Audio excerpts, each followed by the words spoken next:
कर दीजिए sir, start. नमस्कार, मैं आप सबको प्रणाम करता हूं।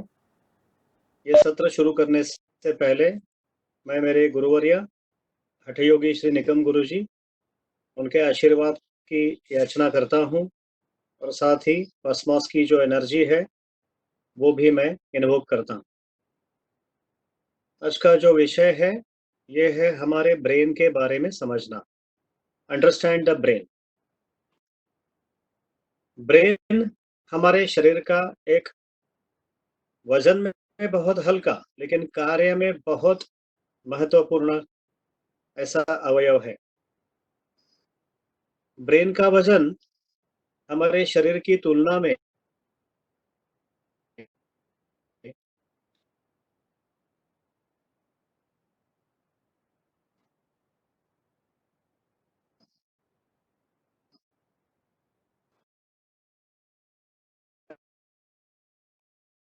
आज के कहा जाता है कि अभी तक ब्रेन पर जितना रिसर्च हुआ है उस रिसर्च की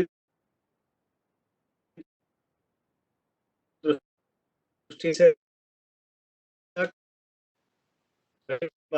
केवल 5 से 8% जानकारी मिली है। मैं तो समझता हूँ कि उनको जितनी मिली है उससे 1% भी मेरी जानकारी नहीं है। फिर भी एक हॉबी के कारण, मैं डॉक्टर नहीं हूँ, फिर भी एक हॉबी के कारण एक मेरा ये इंटरेस्ट का विषय रहा है, इसलिए मैं थोड़ा आपके सामने इसके कुछ तथ्य रखना चाहता हूँ।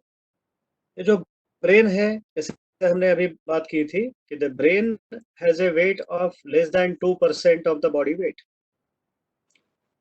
तो ब्रेन होता है करीबन 1300 1350 ग्राम के बीच में इसका वजन होता है।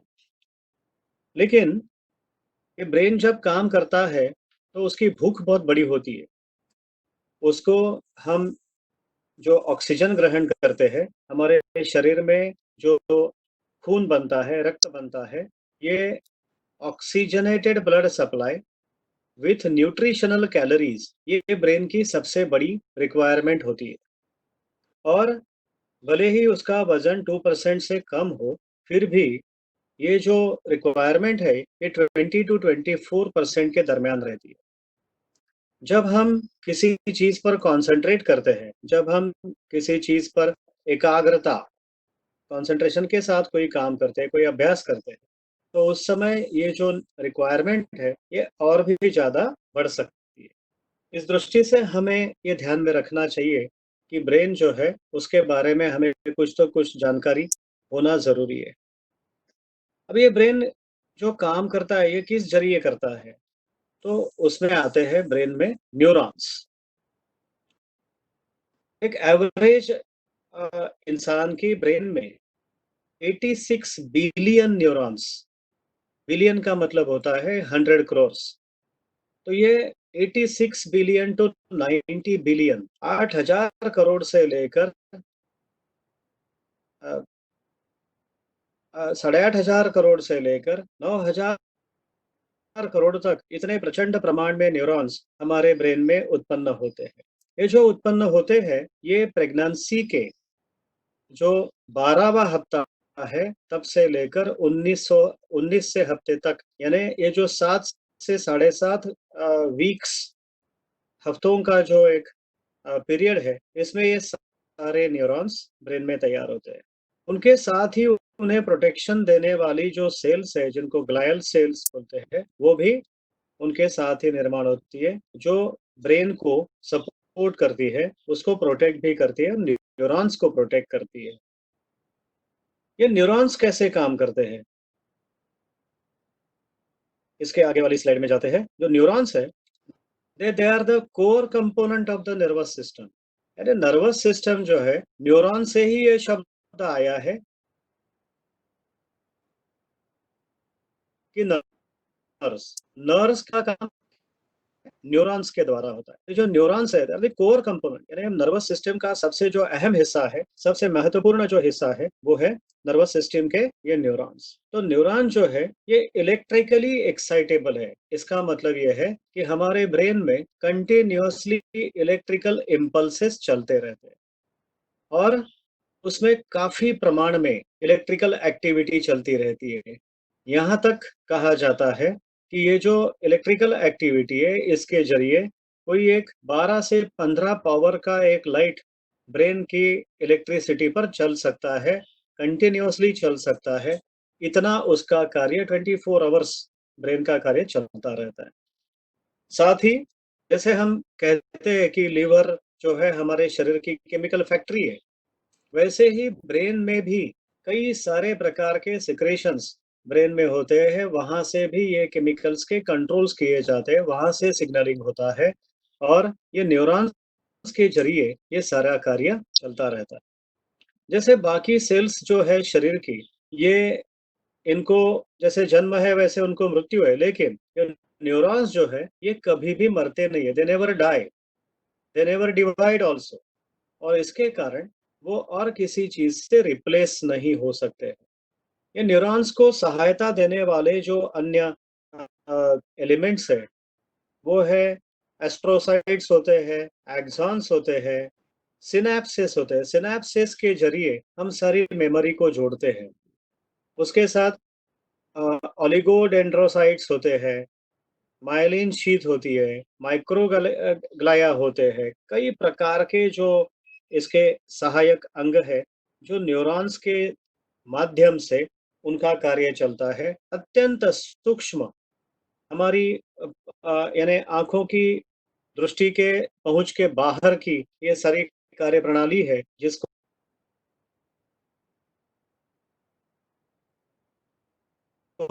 कई अनुभव तो नहीं कर सकते हैं, लेकिन वो चलती रहती है एक्टिविटी ऑल द टाइम। कोई समय ऐसा नहीं कि जब किसी न्यूरॉन को कार्य नहीं है, वो कंटीन्यूअसली उसके कार्य में जुड़े हुए रहते हैं। ये चलते हैं। न्यूरॉन्स अब ये न्यूरॉन्स की कनेक्टिविटी कैसे होती है? न्यूरॉन्स की कनेक्टिविटी जो है, ये बहुत महत्वपूर्ण है। ब्रिज जी एक स्टेप आगे चलिए।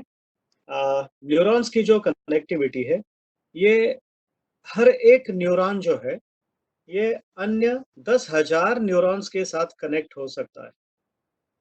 अब हम सोचते हैं कि 85, 86, 90 बिलियन, साढ़े 8, 9 हज़ार करोड़ न्यूरॉन्स, फिर उनकी कनेक्टिविटी और हर न्यूरॉन और 10,000 न्यूरॉन्स के साथ कनेक्ट हो सकता है। ये इतनी प्रचंड पोटेंशियल, इतनी तूफान पोटेंशियल इन न्यूरॉन्स के अंदर होती है।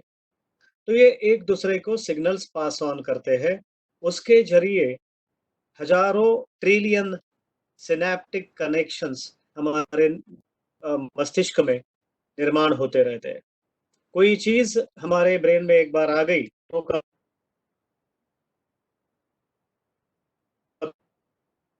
कभी भी वो बात रिमेन्स इन सुप्त, जैसे मेमोरी कहते हैं कि रिकॉल करना एक अलग बात है, लेकिन मेमोराइज़ तो हर चीज़ हो ही जाती है। तो ह्यूमन ब्रेन जो है, इसके अनइमेजिनेबल पोटेंशियल ऑफ इंटेलिजेंस हमारे ब्रेन में, अनइमेजिनेबल। हम कल्पना नहीं कर सकते हैं, इतनी प्रचंड क्षमता हमारे ह्यूमन ब्रेन में है।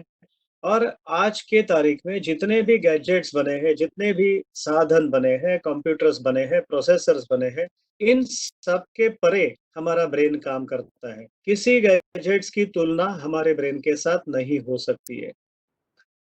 अब ये जो ब्रेन सेल्स है, वो बढ़ते रहते हैं इन साइज़। संख्या तो उनकी फिक्स हो जाती है, लेकिन साइज़ में वो बढ़ते रहते हैं जब तक कि हम 18 साल के नहीं होते। और ये जो काम है, ये ब्रेन करता रहता है। क्यों करता रहता है? तो इसलिए कि आगे चलकर जो अपने जीवन का जो एक महत्वपूर्ण समय आता है, उसके लिए उसके डिज़ाइन जो है, उसके स्ट्रक्चर जो है, वो एंटायर लाइफ़ टाइम में चलने के लिए उसमें थोड़े-थोड़े से बदलाव आते हैं। तो ये भी हमें समझ लेना चाहिए कि एडोलेसेंस में जो बदल होते हैं, उस वो क्यों होते हैं? तो आगे चल कर के उन्हें उन्हीं प्रकार के अनुभवों की, उन्हीं प्रकार के मेमोरीज़ की ज़रूरत होती है, जो ज्ञान उनको आगे चलकर सारी ज़िंदगी में काम में आ जाए। थोड़ा-सा और आगे चलते हैं। एक प्रोसेस होती है न्यूरोजेनेसिस।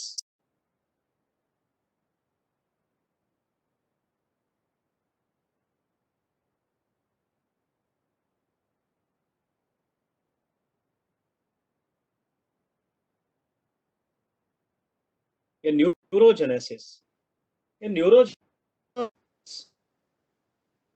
ब्रिज जी एक स्लाइड आगे चलेंगे। इट्स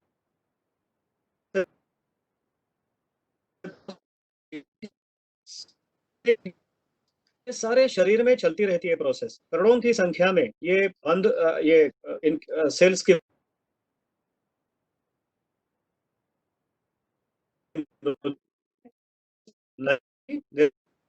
लेकिन ब्रेन एक ऐसा ये है ऑर्गन है कि जिसमें ये न्यूरोजेनेसिस जो देखा जाए हिप्पोकैम्पस में होता है। हिप्पोकैम्पस आपको याद रखना कि जेपी अग्रवाल सर जी ने जो हमें बताया था हिप्पोकैम्पस उसके कार्य के बारे में। ये जो हिप्पोकैम्पस है that is the only place कि जहां पर ये न्यूरोजेनेसिस हमारे जिंदगी में थ्रू आउट चलता रहता है। ये हिप्पोकैम्पस एक ऐसा ऑर्गन है कि जो हमारे टेम्परल ब्रेन में उसका स्थान है, और ये एसेंशियल टू द मेमोरी, यानी जब हम कोई चीज हम मेमोराइज करते हैं तो उस समय ये हिप्पोकैम्पस जो है ये सबसे ज्यादा कार्यरत होता है। हमारी शॉर्ट टर्म मेमोरी, हमारी लॉन्ग टर्म मेमोरी, हमने जो नॉलेज एक्वायर किया है, हमने जो भी इंफॉर्मेशन पढ़ करके, सुन करके जो हमने आत्मसात की है, ये सारा जो है उसका एक्विजिशन जो है ये हमारे हिप्पोकैम्पस में रहता है। अब ये इंफॉर्मेशन का जो ट्रांसमिशन है ये ब्रेन में कैसे होता है? ये एक प्रोसेस है जिसको हम कहते हैं मेमोरी एनकोडिंग एंड रिट्रीवल।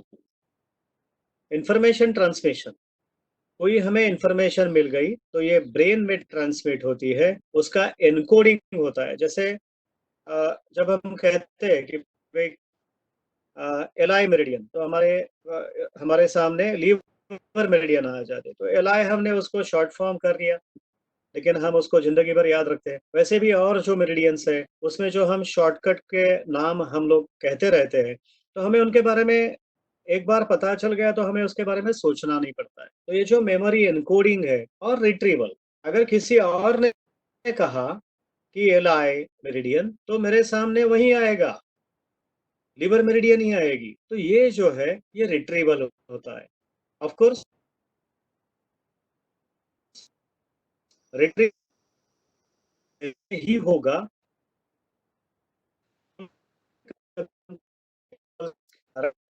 हमारा ध्यान और किसी जगह पर होने के कारण कभी कभी रिकॉल नहीं कर सकते, कभी कभी रिकलेक्ट नहीं होता है, और बाद में कुछ समय के बाद सडनली रिकवर हो जाता है, रिट्रीव हो जाता है। जैसे हम कंप्यूटर में फाइल सेव करते हैं और जरूरत होने पर हम उसको फिर से रिट्रीव करते हैं। तो ये जो प्रोसेस है ये इंफॉर्मेशन ट्रांसमिशन की प्रोसेस हमारे ब्रेन में चलती रहती है। This is a very complex process, अत्यंत कॉम्प्लेक्स, अत्यंत यानी जिसको हम कह सकते हैं कि कॉम्प्लिकेटेड प्रोसेस है, जिसके अ, जो प्रोसेस होने के कारण हमारे ब्रेन के केमिकल्स, हमारे शरीर में निर्माण होने वाले केमिकल्स और सारे प्रकार के जो इलेक्ट्रिकल इम्पल्सेस होते हैं शरीर हमारी ब्रेन में, उनके जरिए ये कार्य चलता है। इनको सपोर्ट करने वाले जो ये है माइक्रोस्कोपिक ऑर्गन्स होते हैं जिनको कहते हैं सोमा, डेंड्राइट्स, एक्सन्स, ये जो है ये न्यूरॉन्स को उनके सारे कार्य पूरे करने में सपोर्ट करते हैं, हेल्प करते हैं। थोड़ा आगे चलते हैं।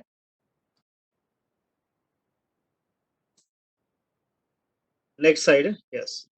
फिर चेंजेस जो है, ये ब्रेन में जो चेंजेस आते हैं ये सिनेप्टिक प्रोनिंग उनको कहा जाता है। ड्यूरिंग चाइल्डहुड, जब हम छोटे होते हैं, और स्पेसिफिकली ड्यूरिंग एडोलेसेंस, एडोलेसेंस जब हम बोलते हैं प्यूबर्टी है, 13-14 साल के पश्चात युवावस्था आने तक का जो समय, जिसको हम कहते हैं कि चाइल्डहुड, और स्पेसिफिकली ड्यूरिंग एडोलेसेंस, पौगंडावस्था इसको कहा जाता है मराठी में। तो पौगंडावस्था ये जो है during childhood and specifically during adolescence, a process called synaptic pruning takes place. Pruning का मतलब होता है कि थोड़ा सा संख्या को उनको यूसेज में आने वाली जो संख्या है उनको थोड़ा सा रिड्यूस किया जाता है, सिनेप्टिक प्रूनिंग बोलते हैं। ये जो brain continues to grow and develop, लेकिन ये जो ओवरऑल नंबर होता है न्यूरॉन्स और सिनेप्सिस का, उसको थोड़ा-सा कम किया जाता है। ये जो एडजस्टमेंट ब्रेन करता है, ये इस तरीके से होती है कि it removes the unnecessary neuronal structures.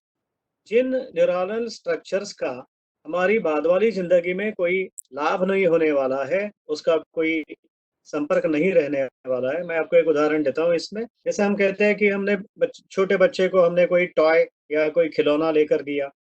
जब वो थोड़ा बड़ा हो जाता है, उसका उसमें से इंटरेस्ट निकल जाता है, क्योंकि वह खिलौना उसके बाद उसके कोई काम का नहीं है। Then he will look after for something else, और किसी चीज़ के लिए वो पीछे पड़ेगा। तो ये जो रिप्लेस फिर क्या करता है ब्रेन, उसको ज़्यादा अच्छे सिनैप्सेस के साथ स्ट्रक्चर्स बना के उसको यूटिलाइज़ेशन में लाता है, ताकि जो स्ट्रक्चर्स है ब्रेन के, ये और एफिशिएंट बने। और जब बच्चे बड़े होते हैं, एडोलेसेंस के से निकल करके जब वो युवावस्था में आते हैं, तो उस समय की ब्रेन की ज़रूरतें अलग है, तो अलग सिनैप्सेस, अलग न्यूरोनल स्ट्रक्चर्स ब्रेन अपने आप बना देता है। ये बहुत महत्वपूर्ण है। ये हमारे बच्चों के लिए भी महत्वपूर्ण है। हमने भी इस प्रोसेस को समझ कर लेना चाहिए। कई बार हम जब बच्चों को बोलते हैं कि भैया आप ऐसे करो, वैसे करो, ये सुनता नहीं है, वो सुनता नहीं है, उसके कारण ये सारे इसमें आते हैं। इसका एक और भी कारण होता है, जो जो हम ब्रेन लोब्स पर आते हैं, तब डिस्कस करेंगे। थोड़ा-सा आगे चलते हैं। Personality aspects. अभी पर्सनैलिटी का मतलब क्या है? मैं कैसा दिखता हूँ, ये पर्सनैलिटी नहीं है। मैं अंदर से कैसा, मेरे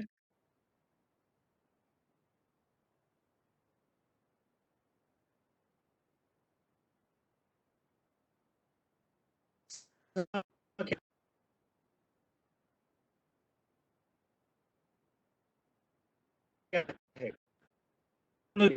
सारे लोगों की जो पर्सनैलिटी है, ये 4 ही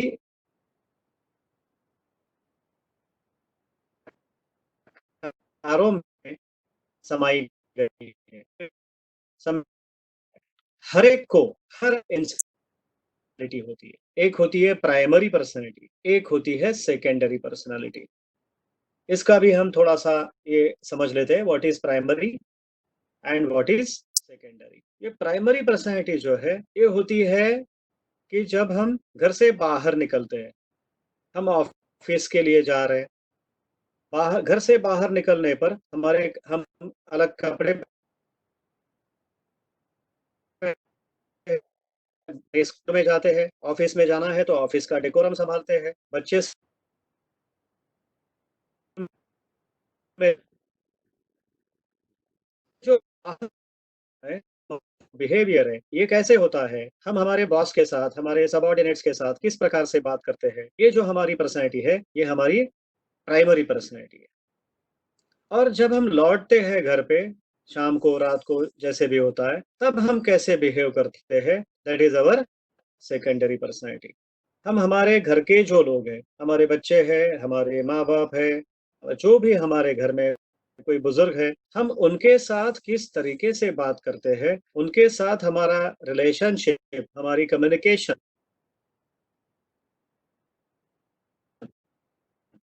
हम ये मेरी पर्सनैलिटी। कई बार ये पर्सनैलिटी सेम नहीं होती है, और आदमी तो एक ही है, लेकिन उसकी पर्सनैलिटी अलग-अलग जगहों पर अलग-अलग बनती है, तो उसमें भी कई सारे स्वभाव के गुण हैं, वो यूटिलाइज़ नहीं होते हैं, कई सारे स्वभाव के दोष हैं, वो ज़्यादा दिखाई देते हैं। Both ways. तो पर्सनैलिटी को समझ लेना इज़ वेरी इम्पोर्टेंट। जैसे अभी हम जिस कार्य में हैं, जैसे हमें लोगों को समझ लेना बहुत ज़रूरी है।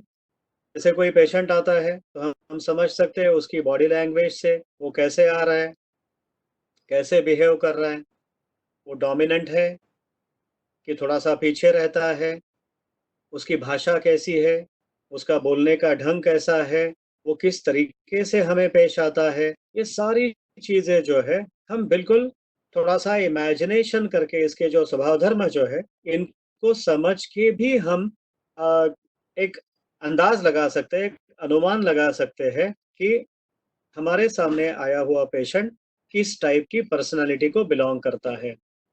तो ये 4 जो मेन पर्सनैलिटी है, उनको समझ लेते हैं। अभी पहली पर्सनैलिटी है, ये है ईगल पर्सनैलिटी।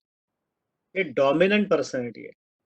जैसे श्रद्धेय अग्रवाल सर जी ने कहा था कि फायर फायर एलिमेंट। तो ये ईगल पर्सनैलिटी जो है, इसमें फायर एलिमेंट जो है ये प्रोमिनेंट होता है, यानी उसकी महत्ता ज़्यादा होती है। It becomes very important for an eagle personality, और ये फायर उसका एक स्वभाव धर्म बन जाता है। इसका मतलब है कि वो जल्दी रिएक्ट करेगा, इसका मतलब है कि वो थोड़ा एग्रेसिव रहेगा, इसका मतलब है भाषा थोड़ी-सी सॉफ्ट ना भी हो। तो ये समझ लेना ज़रूरी है, हर समय उस अ अ उस इंसान की गलती नहीं होती, हर समय उनकी गलती नहीं होती, उनके स्वभाव धर्म ही वैसे बन जाते हैं। फिर दूसरी जो पर्सनैलिटी है, ये डव पर्सनैलिटी। ये वायु तत्व के लोग हैं, एयर एलिमेंट, स्टेडी पर्सनैलिटी कहते हैं उसको। ये थोड़े सबमिसिव, ये इनमें थोड़े टाइम प्लानिंग, इनमें थोड़ा-सा स्ट्रॉन्ग नहीं होता। अ, थोड़े से टाइम फॉलो करने में पीछे पड़ जाते हैं, थोड़े अपने-अपने कम्फर्ट ज़ोन में रहते हैं। एक उदाहरण देता हूँ, जैसे परीक्षा नज़दीक आई, तब अभ्यास करना शुरू करेंगे। पहले से प्लानिंग ठीक से नहीं करेंगे। लास्ट मोमेंट पर थोड़े से यानी कन्फ्यूज़ हो जाएँगे। ये डव पर्सनैलिटी है, जो यानी, लेकिन ये दूसरों को बहुत अच्छे तरीके से समझ लेते हैं, दूसरे की तकलीफ़ समझ लेते हैं, और एक अच्छे से गाइड करना, मेंटोरिंग का जो काम है, ये बहुत अच्छे से कर सकते हैं। फिर आती है आउल पर्सनैलिटी, इसको हम बोलते हैं अर्थ एलिमेंट। इनमें पृथ्वी तत्व जो है, ये इनमें प्रोमिनेंट होता है, अत्यंत महत्वपूर्ण होता है। ये कॉम्प्लायंट पर्सनैलिटी कहते हैं इसको, ये रूल मेकर पर्सनैलिटी है। जैसे आउल आउल क्यों कहा गया है इनको? जैसे आउल को 360 अंशों में आउल देख सकता है। Owl can see in 360 degrees. उसकी जो गर्दन है, ये 360 अंशों में घूम सकती है। वैसे ये जो आउल पर्सनैलिटी के लोग हैं, ये 360 डिग्रीज में हर चीज के बारे में सोचते हैं। हर चीज में सोचते हैं, ऐसा ही क्यों? Why this? इनको हर चीज में सबूत चाहिए। हर चीज में उनको कोई ना कोई सबूत चाहिए, कोई जस्टिफिकेशन चाहिए। फिर वो सोचेंगे कि ये जस्टिफाइड है या नहीं है, and accordingly they will react. ये लोग रिएक्शन में थोड़े से स्लो होते हैं, क्योंकि उनकी खुद की सोच में बहुत ज़्यादा अटक जाते हैं। डिसीजन मेकिंग जो है, इनका थोड़ा-सा लेट होता है, लेकिन अत्यंत सूक्ष्म अभ्यास करने की इनमें एक क्वालिटी होती है। ये दे आर बेस्ट जब ये वकील बने, या जज बने, या फिलोसोफर्स बने, साइकियाट्रिस्ट बने। इस टाइप के जो प्रोफेशंस, इसमें ये ऑल पर्सनैलिटी जो है बहुत अच्छा काम कर सकती है। दूसरों की जो मिस्टेक्स है, ये बहुत जल्दी समझ लेते हैं, और उसके बारे में बोल भी देते हैं। उसके बाद एक और लास्ट जो है personality, peacock personality. They are influential people. इनमें जल तत्व का प्रभाव ज़्यादा रहता है। Peacock personality, influential. जैसे मैं आपको एक उदाहरण देता हूँ, हम किसी समारोह में जाते हैं, या कोई विवाह प्रसंग है, या कोई और फंक्शन है, अगर हम उसमें जाते हैं, तो आप देखें तो कोई एक इंसान आ जाता है, कोई एक गेस्ट आ जाता है, और बाकी सारे के सारे लोग, कई सारे लोग, 10, 15, 20, 25 लोग उसके अगल-बगल में आ जाते हैं। जैसे वो ही इन्फ्लुएंसेस दोज़ पीपल, ही और शी, वो फ़र्क नहीं है। ये इन्फ्लुएंस उनके बोलने के माध्यम से होता है, उनकी जो एक ऑरा है, उनके माध्यम से होता है। ये अपने आप वो लोगों को अट्रैक्ट करते हैं। जैसे एक और एक उदाहरण मैं आपको देता हूँ। जैसे जब मोदी जी बात करते हैं, तो अपने आप सारे लोगों का ध्यान रहता है, अरे! अभी क्या बोल रहे हैं। उनका बोलने का तरीका देखिए आप, वो बहुत इन्फ्लुएंशियल बात करते हैं, बहुत यानी सोच समझ कर बात करते हैं, और सुनने वाले को हमेशा लगता है कि अरे ये तो मेरे ही बारे में बोल रहे हैं, ये तो मेरे से ही बात कर रहे हैं। ये जो उनकी जो अटैचमेंट है, दिस इज़ एन इंडिकेशन कि ये इन्फ्लुएंशियल वाटर एलिमेंट जो है, ये एक आर्द्रता होती है उनके बिहेवियर में, और थोड़े सिक्रेटिव भी होते हैं, थोड़े शोई होते हैं। ओके? तो हर एक को, सारे विश्व में हर एक को ये पर्सनैलिटी, कोई ना कोई पर्सनैलिटी है। एक प्राइमरी है, एक सेकेंडरी है, जो हमारा जो स्वभाव धर्म है, उनको डिटरमाइन करती है। फिर चलते हैं ब्रेन लोब्स की तरफ। आगे एक, यस, ब्रेन लोब्स। आधुनिक शास्त्र में 5 ब्रेन के हिस्से बताए गए। लोब का मतलब है हिस्सा, विभाग। जैसे ब्रेन एक ही है, लेकिन उसके कई सारे हिस्से हैं। वैसे या तो हमारा घर एक ही है, उसकी कई सारे रूम्स हैं। वैसे हमारे ब्रेन के लोब्स हैं। कुछ साल पहले तक 4 ब्रेन लोब्स के बारे में ही डिस्कशन आता था। लेकिन अभी पिछले कुछ सालों में ब्रेन के जो विशेषज्ञ हैं, जो रिसर्चर्स हैं, उनको ये ध्यान में आ गया है कि ब्रेन का जो सबसे आगे वाला जो हिस्सा होता है, ये जो हिस्सा है हमारे कपाल की तरफ आने वाला, ये जो हिस्सा है, यहाँ तक उसका स्प्रेड है। और ये सबसे आगे वाला जो हिस्सा है, ये सबसे आखिरी में डेवलप होता है। ब्रेन की जो डेवलपमेंट होती है, ये ऑसिपिटल से लेकर आगे की तरफ आती है, फ्रॉम बैक टू फ्रंट। इस तरीके से ये डेवलपमेंट आती है। हमारे बच्चों में जो हम कहते हैं कि अ, बच्चों का जो ब्रेन है, ये बच्चे जब 13 साल के होते हैं, 13 साढ़े 13 साल के, उस समय उनका प्रीफ्रंटल ब्रेन जो है, ये एक्टिव होना शुरू हो जाता है। उसको कहते हैं, हम लोग मराठी में बोलते हैं, अभी उनको सींग आ गए। सींग यानी हॉर्न्स, वो आ गए।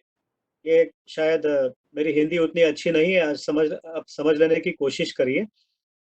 तो 5 ब्रेन लोब्स हैं। ये 5 ब्रेन लोब, जैसे हम 4 ब्रेन लोब्स से हम समझते हैं कि कौन-सी उँगली पर कौन-सी ट्रीटमेंट करनी है। वैसे ये 5वां जो है, जो प्रीफ्रंटल है, ये डर्मेटोग्राफिक्स के शास्त्र में उसको हम अंगूठे पर समझते हैं। Left prefrontal on right thumb, और right prefrontal on the left thumb.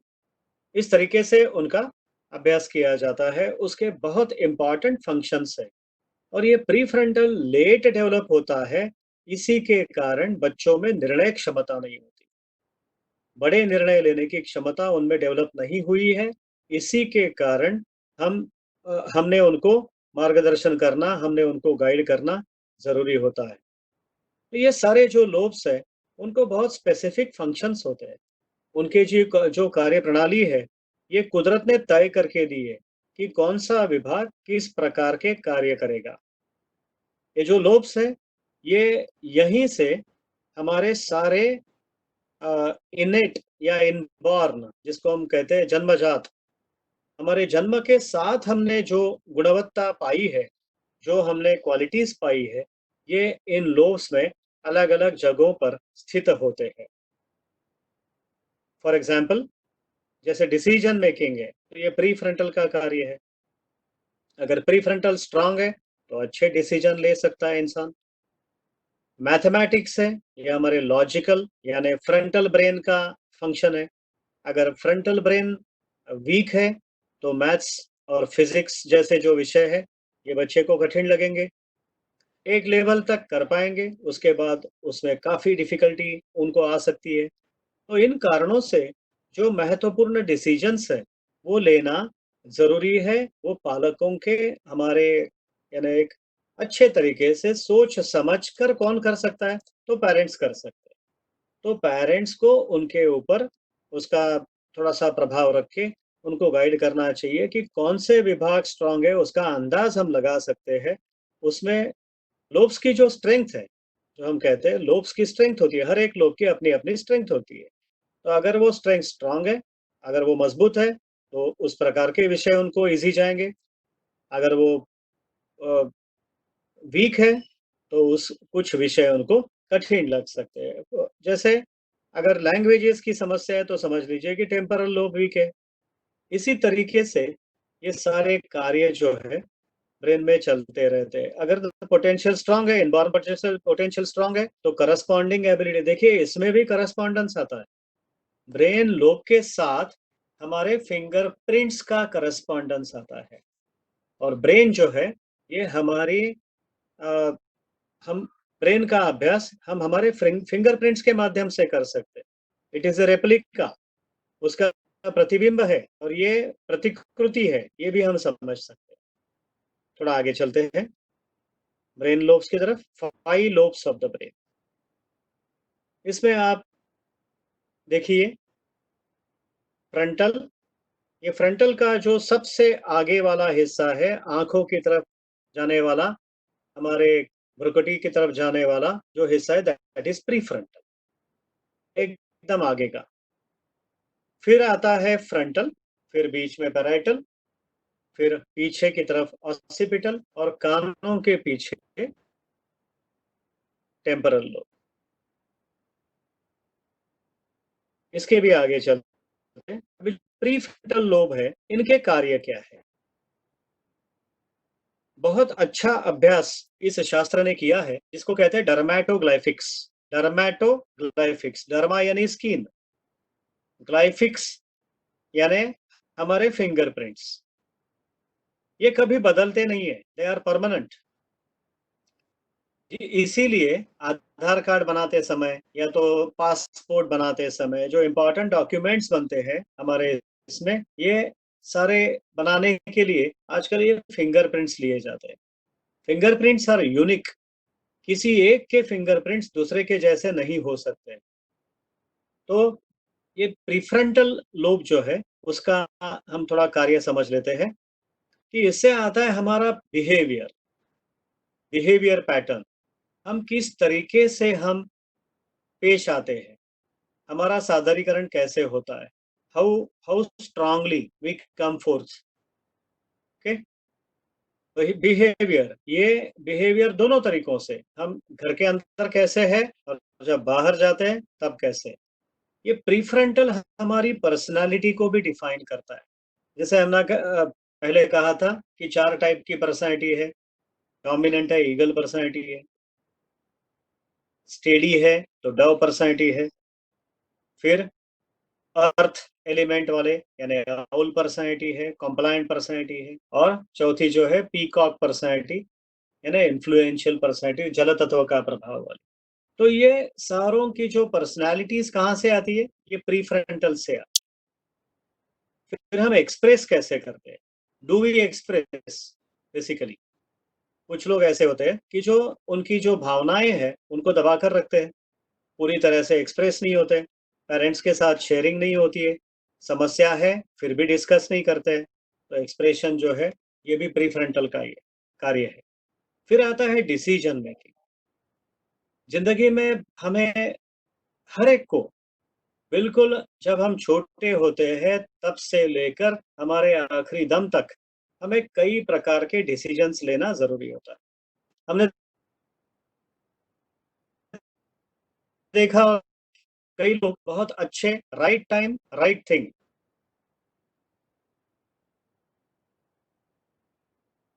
Right action लेना, ये जो सारे डिसीजन मेकिंग है, कई लोग इनको बहुत अच्छे तरीके से करते हैं और कई लोग जो है अनफॉर्चुनेटली ये अच्छा डिसीजन मेकिंग नहीं कर पाते। तो ये प्रीफ्रंटल के ऊपर निर्भर करता है। अगर प्रीफ्रंटल स्ट्रांग है तो डिसीजन मेकिंग भी स्ट्रांग रहेगा। फिर आता है इंट्रा पर्सनल इंटेलिजेंस। ये इंट्रा का मतलब होता है कि हम अपने आप को कितना अच्छे तरीके से समझ पाए, how much we understand our sales.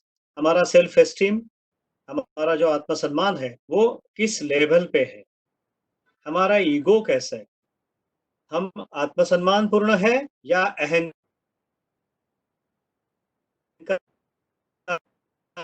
ये रीजंस तय करता है। कई लोग हम देखते हैं उनको बहुत भारी आत्मसम्मान होता है, जो हमेशा गरूर के रूप में, गर्व के रूप में सामने आता है। तो that is not self esteem, that is ego. तो ये इंट्रा यानी प्रीफ्रंटल डिसाइड करता है कि हमने देखा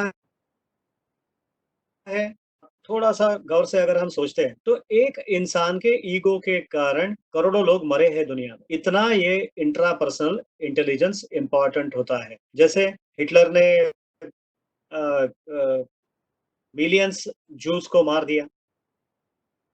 हमारे बड़े-बड़े युद्धों में जितना नुकसान नहीं हुआ, उतना धर्म के कारण लोग मरे हैं। सो द पॉइंट इज़ ये जो इंट्रा जो है, ये कंट्रोल करने वाले लोग कौन है, उसके ऊपर भी सारी प्रगति निर्भर करती है। ना सिर्फ हमारी ओवरऑल हमारी फैमिली की, हमारे समाज की सारी जो है, ये इंट्रा पर्सनल इंटेलिजेंस जो है, ये उसको डिसाइड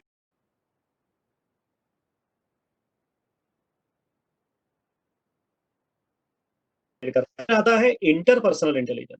इंटरपर्सनल यानी मैं आपसे कम्युनिकेट कैसे करता हूँ, how well I understand you, मैं आपको कितना अच्छे तरीके से समझ ले सकता हूँ, मेरा आपके साथ कम्युनिकेशन कैसे होता है, आपके कम्युनिकेशन को मैं कितने अच्छे तरीके से समझ पाता हूँ। फिर उसी के साथ आते हैं हमारे इंट्यूशंस। इंट्यूशंस जो है, कई बार इंट्यूशन का मतलब होता है अंतःप्रेरणा, अंतःस्फूर्ति। ये ऐसे होती है कि कई बार हमें लगता है अरे मुझे ये करना चाहिए, लेकिन अगर कोई पूछता है भाई क्यों करना चाहिए, तो हम उसका जवाब नहीं दे पाते। ये है इंट्यूशन। और इंट्यूशन बहुत महत्वपूर्ण होती है। इंट्यूशन से ही कई चीज़ें जो है, ये बहुत अच्छे लेवल पर हमें लेकर जा सकती है। और इंट्यूशन कभी झूठ नहीं होता, क्योंकि वो हमारे सबकॉन्शियस माइंड से आता है। Subconscious mind is a neutral mind. वो आपको बता देता है कि आपके लिए इम्पोर्टेंट क्या है, आपने अभी क्या करना चाहिए। सारे जो हम प्रज्ञा अपराध की जो हम बात करते हैं, हर समय प्रज्ञा अपराध करते समय हमें पूरी जानकारी होती है कि मैं ये कर रहा हूँ, इसका रिज़ल्ट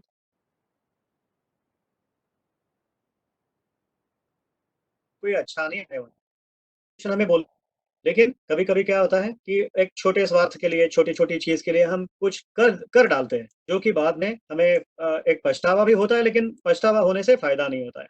द पॉइंट इज़ कि दैट टाइम इज़ लॉस्ट। उस समय जो होना था, वो तो हो ही गया। उसके माध्यम से किसी का नुकसान हो गया हो, हमने किसी को तकलीफ़ पहुँचाई हो, तो ये इंटरपर्सनल इंटेलिजेंस है, ये भी बहुत ही महत्वपूर्ण है।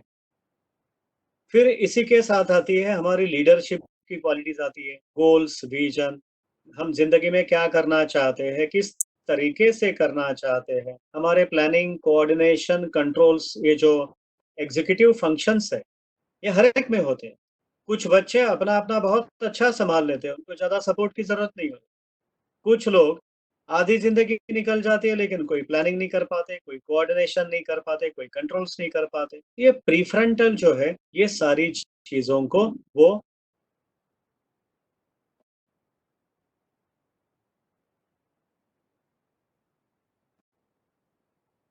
हैंडल कर रहे हैं, किसके ज़रिए कर रहे हैं। तो अगर हम इनको समझ लेते हैं, तो बहुत इसका असर हम हमारी ज़िंदगी में ले सकते हैं। थोड़ा आगे चलते हैं, फ्रंटल लोब के बारे में। यस। अब ये फ्रंटल लोब आ गया, ये थोड़ा-सा ऊपर प्रीफ्रंटल के किंचित थोड़ा-सा ऊपर फ्रंटल लोब के फंक्शंस हैं। इसमें क्या आता है, प्रॉब्लम सॉल्विंग अप्रोच, मैथ्स करना है, कोई संकल्पना, कॉन्सेप्चुअल अंडरस्टैंडिंग करना है, किसी प्रोसेस को समझना है, साइंस करना है, फिजिक्स करना है। इसमें क्या है, मेन क्या है, प्रॉब्लम सॉल्विंग अप्रोच, समस्या सुलझाने के तरीके ढूंढना। कुछ लोगों को ये नेचुरली हो जाता है,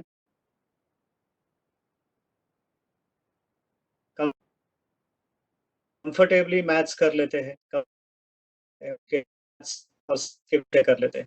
लेकिन ज़्यादातर लोगों को ये थोड़ा-सा मुश्किल लगता है। आप किसी भी स्टूडेंट से पूछिए कौन से सब्जेक्ट थोड़े से भारी लगते हैं, तो ज़्यादातर बच्चों से आपको जवाब मिलेगा या मैथ्स में थोड़ी मुश्किल है, या तो साइंस में, फिजिक्स में थोड़ी मुश्किल है।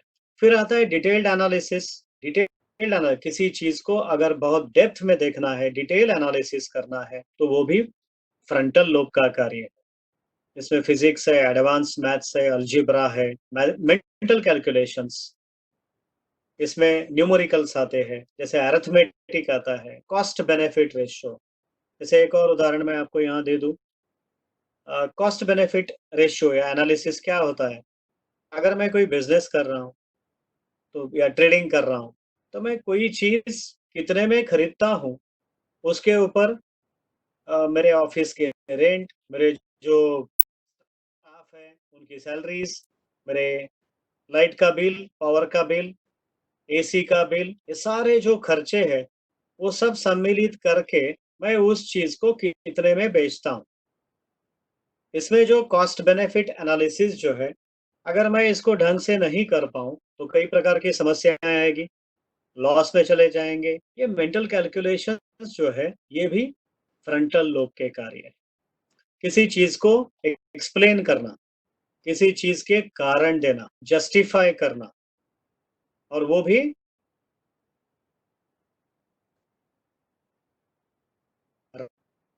राइट तरीके से जस्टिफाई करना। रीज़निंग जो होता है, तो ऑफ द फ्रंटल ब्रेन। ये फ्रंटल और क्या करता है? ये विजुअलाइज़ेशन भी हमें इसी के माध्यम से आता है। विजुअलाइज़ करना, विजुअलाइज़ करने का मतलब क्या है? कोई चीज़ खत्म होने के बाद कैसे दिखेगी? जैसे ड्राइंग, अच्छे ड्राइंग करने वाले पहले सोच लेते हैं कि मुझे क्या बनाना है, कैसे बनाना है और जो मैं ड्रॉ कर रहा हूँ, ये पूरा होने पर कैसे दिखेगा। वैसे ही ज्योमेट्री है, ट्रिगोनोमेट्री है, 3D अंडरस्टैंडिंग है, essay writing, story telling, comprehension, unseen passage, architectural designs, interior के डिजाइन्स, ये सारे जो विषय है, ये हमारे फ्रंटल लोब के विषय। फिर आती है स्पॉन्टेनिटी। स्पॉन्टेनिटी, उत्स्फूर्तता से कोई चीज करना, अंदर से उसका ये आना, ये भी बात इसी के कारण, इसी के माध्यम से होती है, फ्रंटल लोब के सहारे से होती है। इमेजिनेशन, आइडिया फॉर्मेशन, कोई कवि काव्य लिखता है, कोई लेखक किताबें लिखता है, उसमें उनकी इमेजिनेशन होती है, उनके आइडियाज होती है और वो आइडियाज अगर ओरिजिनल आइडियाज है तो ये यहाँ से निकलती है, फ्रंट लोब से। बहुत इंपॉर्टेंट है कई विषयों में इसका। एक और बात जैसे मुझे याद आया कि विजुअल स्पेशियल नाम का एक इंटेलिजेंस होता है, वो भी यहीं से आता है। ये फ्रंटल लोब के राइट साइड से उसका अभ्यास होता है। तो उसमें ड्राइविंग का सेंस जो है, कई लोग बहुत अच्छा सीखते हैं, बहुत अच्छा एजुकेशन करते हैं, लेकिन अच्छा ड्राइविंग नहीं कर पाते। तो किसी को लगेगा अरे ड्राइविंग में क्या है, वो तो कोई बहुत बड़ी बात नहीं है, आसानी से सीख लेंगे, लेकिन कई लोगों को वो जिंदगी भर नहीं जमता है। तो ये जो बात होती है, ये फ्रंटल लोब के कार्य है। फिर सेंस ऑफ डायरेक्शंस, जैसे एक एक टाइप की ये मेमोरी भी इसमें आती है कि सेंस ऑफ डायरेक्शंस, कि हमें किस तरफ जाना है। जब मैं कहीं चल रहा हूँ तो किसी को मेरा धक्का नहीं लग जाए, किसी को मैं टच ना करूँ। स्पेस कंस्ट्रेंट्स, कोई मेरा एक सोफा है, ये कौन सी दीवार के पास ज़्यादा अच्छा फिट हो जाएगा, कोई एक टेबल है, वो कौन सी विंडो के पास फिट हो जाएगा। ये जो कंस्ट्रेंट्स है, कंस्ट्रेंट एनालिसिस, यानी जो मर्यादाओं का अ, अंदाज लेना और उसके तरीके और वो समझ करके अच्छे से आगे जाना। ये जो वैसे चलना, ब्रिज पर चलना, भीड़ में चलना, भीड़ में गाड़ी चलाना, ये जो सारे सेंसेस है, ये भी ये फ्रंटल लोब के फंक्शंस है। इस तरीके से थोड़ा और आगे देखते हैं, जैसे पैराइटल लोब है। जी आई थिंक। सर यहीं तक करना था हमें। Thank you so much sir. हाँ जी, thank you so much sir, thank you so much. Okay, बंद करूँ? बिल्कुल सर, धन्यवाद सर। धन्यवाद, thank you sir.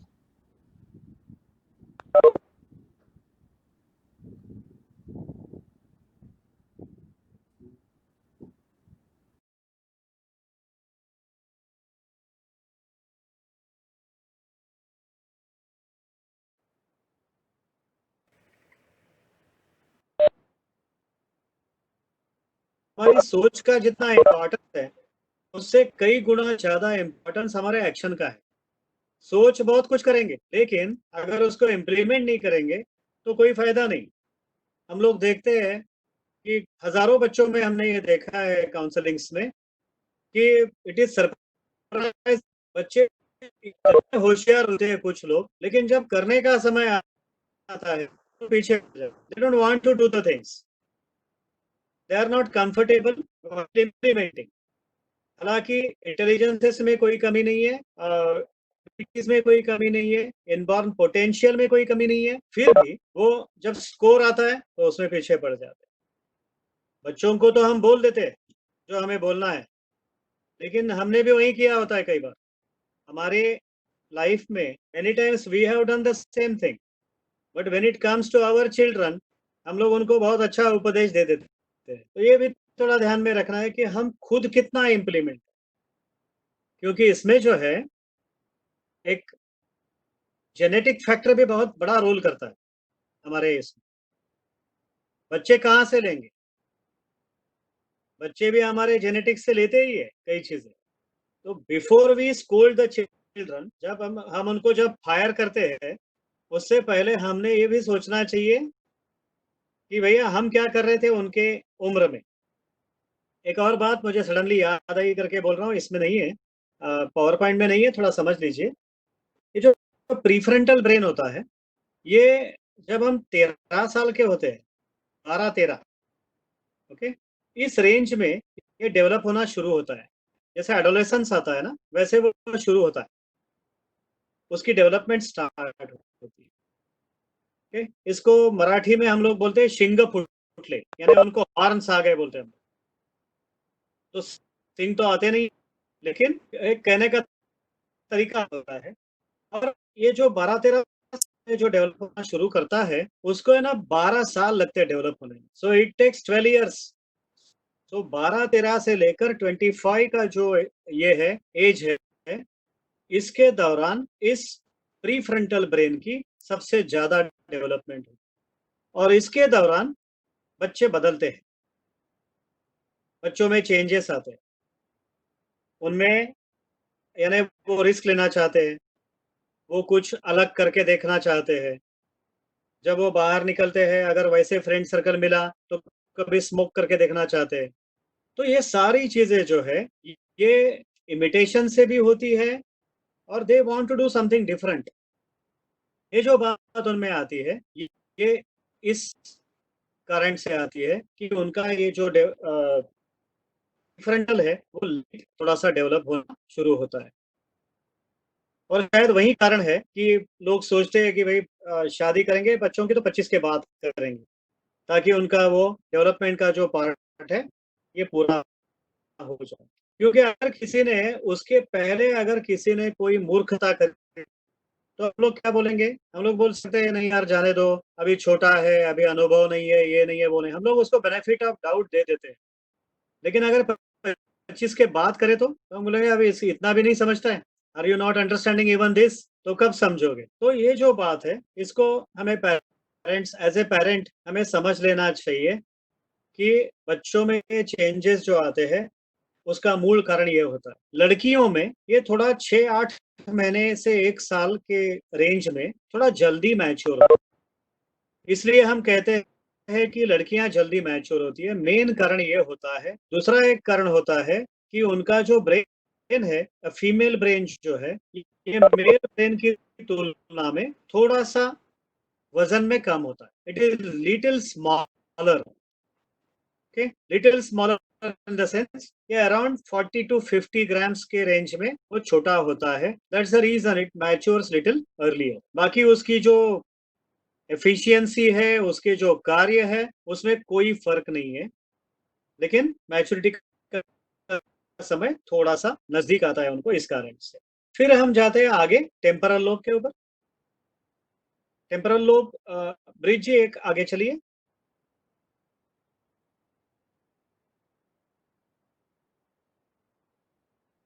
Hello, okay, मैं आगे चलता हूँ। तो टेम्परल ब्रेन फंक्शन जो है, इसमें आता है म्यूजिकल सेंस, यहाँ से आता है। Awareness of the musical tones temporal brain से आती है। हमारी लैंग्वेज एबिलिटी है, ये हमारी टेम्परल लोब से आती है। साउंड, टोन, पिच, वॉल्यूम, ये जो सारी बातें यानी ध्वनि से संबंधित जो भी चीज है, फिर वो हमारी लैंग्वेज एबिलिटी हो या म्यूजिकल सेंस हो, ये सारी चीजें जो है ये आपके टेम्परल लोब से आती है। साथ ही साथ स्पीच, जब हम कम्युनिकेट करते हैं तो योग्य शब्दों का इस्तेमाल करना, ये भी टेम्परल लोब के कार्य से आता है। अभी using appropriate words for communicating in an appropriate manner. जब हम बच्चों से बात करते हैं तो हम अलग ढंग से बात करते हैं, जब बड़ों से करते हैं तो अलग ढंग से करते हैं। हर समय हमारी भाषा बदलती है ना?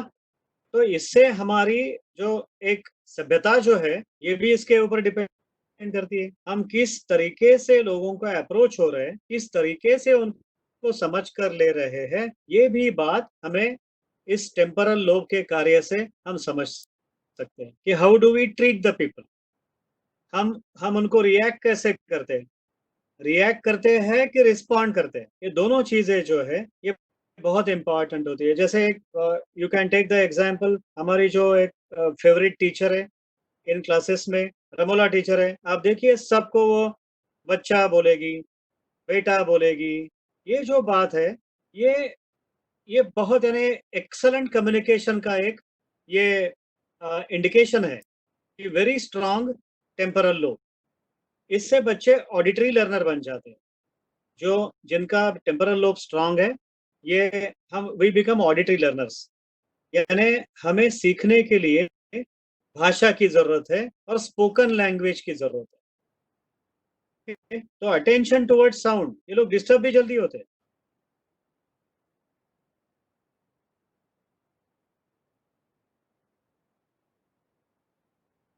उससे डिस्टर्ब हो, छोटे से कारण उनको सफिशिएंट होते हैं डिस्टर्ब होने के लिए। तो ये टेम्परल लोब के फंक्शंस में आता है। फिर एक आता है ऑक्सीपिटल ब्रेन, जो है लास्ट वाला ब्रिज। आगे चलेंगे। ऑक्सीपिटल जो है, इसमें क्या क्या आता है? इसमें आती है विजुअल मेमोरी। यानी हम लोग कई जो ऑक्सीपिटल जिनका स्ट्रांग होता है वो रास्ते भूलते नहीं है। एक बार होकर आए ना तो ऐसी कुछ चीजें जो साइंस जो है वो बराबर ध्यान में रखते हैं कि किसी बैंक के बोर्ड के पास हमने टर्न किया था, किसी समझो या तो मैकडोनाल्ड्स के पास हमने टर्न किया था। ये सारी चीजें उनको बराबर याद रहती है। ये उनकी जो विजुअल मेमोरी है ये बहुत स्ट्रांग होती है। They don't forget the faces. Okay, लोगों को कभी उन्होंने देख लिया ना तो उनको काफी समय तक वो उनको याद रहते हैं, चेहरे से याद रहते हैं। फिर कलर आइडेंटिफिकेशन, अब ये भी एक ऑक्सीपिटल ब्रेन का फंक्शन है। कलर आइडेंटिफिकेशन का मतलब होता है कि जैसे चॉइसेस आते हैं, वो भी बात यहाँ से आती है कि which colour I like the most, ये भी आता है। हमारी जो लाइक्स डिसलाइक्स है कलर के बारे में, वो भी आते हैं। रीडिंग इंटरप्रिटेशन, जो हम पढ़ रहे हैं उससे हम ग्रास्पिंग कितना कर रहे हैं, इज रीडिंग इंटरप्रिटेशन। उसका आकलन कितना हो रहा है, इज रीडिंग इंटरप्रिटेशन। फिर observations, keenness in finding correct inferences. मैं जो देख रहा हूं उससे मैंने बराबर निष्कर्ष पर आना चाहिए। तो that is the essence of observation. फिर आता है एस्थेटिक सेंस, डेकोरेशंस, ड्रेसेस का सिलेक्शन, बीइंग वेरी चूजी। आपने देखा होगा कई बार बच्चों को एक ही चीज पसंद आती है, मुझे वो चाहिए, अगर देनी है तो वो दो, नहीं तो मुझे और कुछ नहीं चाहिए। मैं नहीं लो तो चलेगा, लेकिन लेना है तो ये लेना है। ये जो चॉइसेस आते हैं स्पेसिफिक कलर्स के बारे में, स्पेसिफिक जैसे हम बोलते हैं टेक्सचर के बारे में, कपड़ों के बारे में, खिलौनों के बारे में, ये जो है एस्थेटिक सेंस, घर में कलर्स कैसे होने चाहिए वो सेंस। अगर एक्स कलर का पर्दा है, सॉरी दीवार है, तो पर्दा कौन सा होना चाहिए, ये जो सारी जो थिंकिंग है ये ऑक्सीपिटल लोब से आती है। फिर आता है मेन जो है sense of taste and smell, is very important. हम लोग बोलते हैं ना ये आदमी खवैया है। खवैया का मतलब क्या होता है? फूडी। बहुत चीजें पसंद आती है, बहुत अलग अलग तरीके की टेस्ट उनको पसंद आती है, बहुत जल्दी उनको कोई स्मेल आ जाता है। तो sense of taste and smell जो है ये भी हमारा ऑक्सीपिटल ब्रेन का फंक्शन है। अगर ये बहुत स्ट्रांग है तो आदमी सोच सकता है कि वो उस प्रकार के फील्ड में जाए, ओके, उसमें करियर बना सकते हैं ऐसे बच्चे। फिर relation with nature, this is called as a naturalistic intelligence, this is very important, okay? पहले जमाने में जब पक्के घर नहीं थे, लोग बहुत सिंपल घरों में रहते थे, हॉरिजॉन्टल डेवलपमेंट थी, बिल्डिंगें नहीं थी, घर जो थे सही में लोगों के पैर और घर दोनों जमीन पर थे। जैसे टावर्स आ गए वैसे पैर भी ऊपर चले गए और फ्लोर्स भी ऊपर चले गए। तो ये जो है नेचुरलिस्टिक इंटेलिजेंस, उस समय ये बहुत स्ट्रांग था। ऐसा कहा जाता है कि इस इंटेलिजेंस के कारण इंसान सर्वाइव हुआ।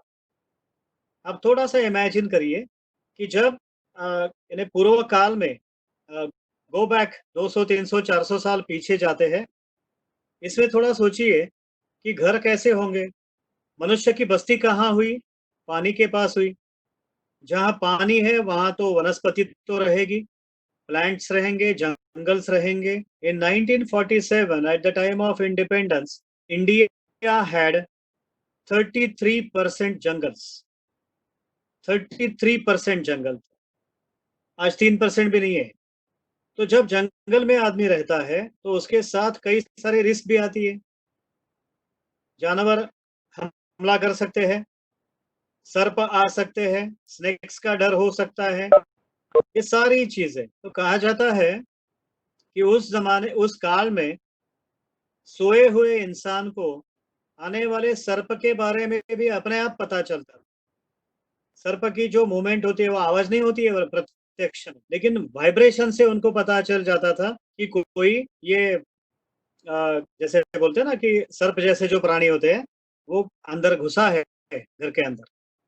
तो ये जो relating with the nature, how well we relate with the nature. कई लोग बोलते हैं ना कि मुझे लग रहा है यार कल से बारिश शुरू हो जाएगी, या तो they talk about climate, they talk about temperature, ये सारी चीजें आती है। ओके, फिर आगे चलते हैं, पर्सनालिटी ट्रेट्स है। पर्सनालिटी ट्रेट्स में ये जो हमने देखी है पर्सनालिटीज क्या क्या होती है, ईगल पर्सनालिटी है, very 30-35% people have this personality. ये लोग कैसे होते हैं, they are very independent thinking, स्वतंत्र विचार, काफी एम्बिशियस होते हैं, टारगेट बनाते हैं, टारगेट को पूरा करना चाहते हैं और टारगेट जल्दी छोड़ते नहीं है। विजन होती है, बहुत अच्छी विजन होती है, जो करने के लिए हाथ में लेते हैं उसको अच्छे से पूरा करने की क्षमता रखते हैं। इनफ्लेक्सिबल होते हैं, इनको समझाना थोड़ा मुश्किल होता है। आप कोई चीज रिपीट करो तो उनको अच्छा नहीं लगता है। ऐसे बच्चे थोड़े बोल्डनेस होता है, एग्रेशन होता है, ब्लंट होते हैं, जो है मुंह पर बोल देते हैं। कई बार उनको पता नहीं चलता है कि हम सामने वाले को दुखा रहे हैं। काफी स्ट्रेट फॉरवर्ड होते हैं, सेल्फ स्टार्टर होते हैं, कोई बाहरी मोटिवेशन की ज्यादा जरूरत नहीं होती है, कॉन्फिडेंस लेवल बहुत अच्छी होती है, खुद का चार्ज खुद के पास रखना चाहते हैं और लीडरशिप एबिलिटीज बहुत अच्छी होती है। ये ईगल के ट्रेड्स हैं। अभी जिसको हम बोलते हैं ना ए टाइप पर्सनैलिटीज, ये सब ईगल है। यानी आप देखोगे इनमें आपको आगे अगर सोचते हैं तो ईगल पर्सनैलिटीज में हमें बीपी, ब्लड प्रेशर, शुगर, यानी जो स्ट्रेस डिसऑर्डर्स होते हैं ये इनमें थोड़े ज्यादा दिखाई देते हैं। फिर आगे चलते हैं, ये डव पर्सनैलिटी है। डव पर्सनैलिटी के जो लोग हैं ये थोड़े इजी गोइंग होते हैं, कंफर्ट जोन में रहते हैं, अपने अपने कंफर्ट जोन में रहते हैं। Okay, very high learning ability, लेकिन एनकरेजमेंट लगती है, कोई तो मोटिवेशन लगता है, बाहर से मोटिवेशन आने की जरूरत होती है। वेरी स्ट्रांग रिलेशनशिप ओरिएंटेड, इनको आसपास कोई लगता है, अकेलापन बेयर नहीं कर सकते, उनको घर में कोई चाहिए, उनके साथ में रहने के लिए कोई चाहिए, बात करने के लिए कोई चाहिए, काफी सेंसिटिव होते हैं।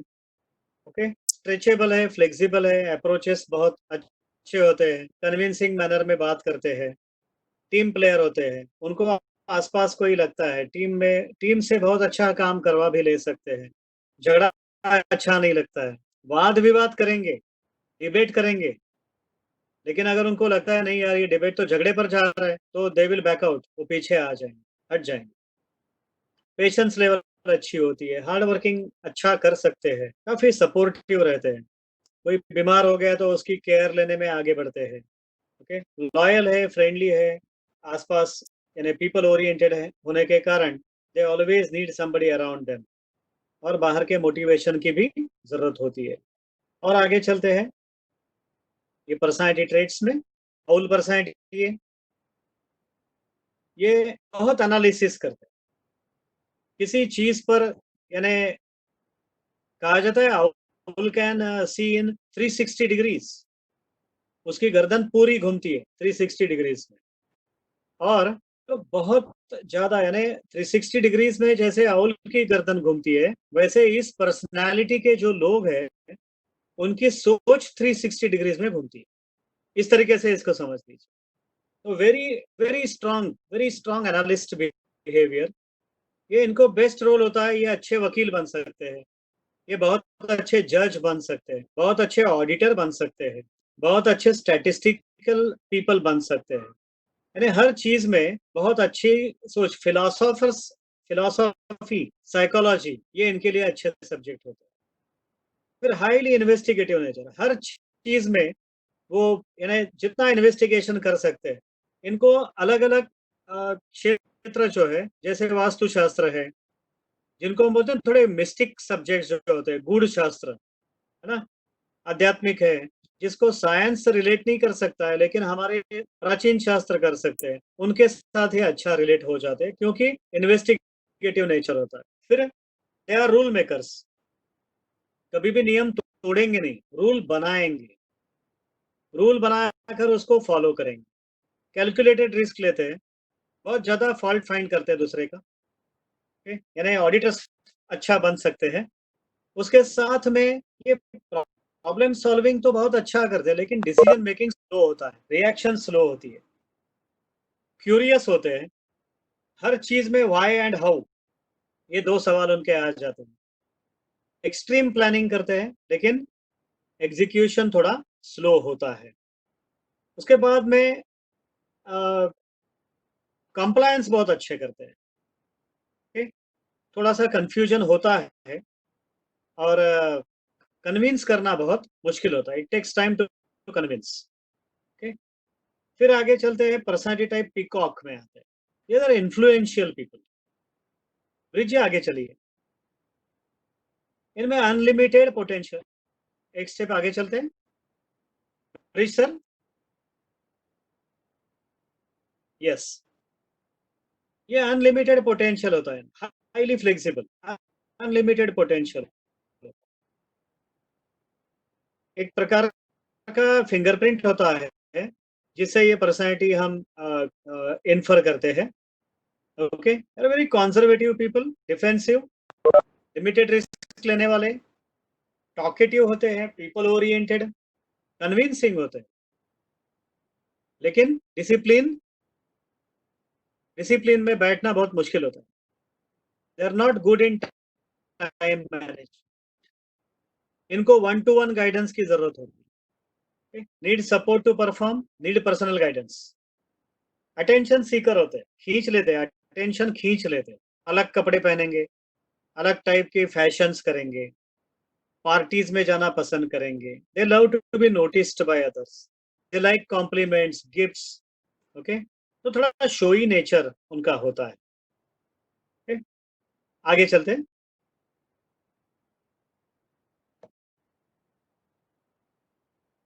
सर एक आगे आगे आता है लेफ्ट ब्रेन और राइट ब्रेन। अभी जो हमने ब्रेन लोब्स के बारे में सोचा है ना, सर अगर मैं ज्यादा टाइम ले रहा हूं तो आप मुझे बता दीजिए, हाँ?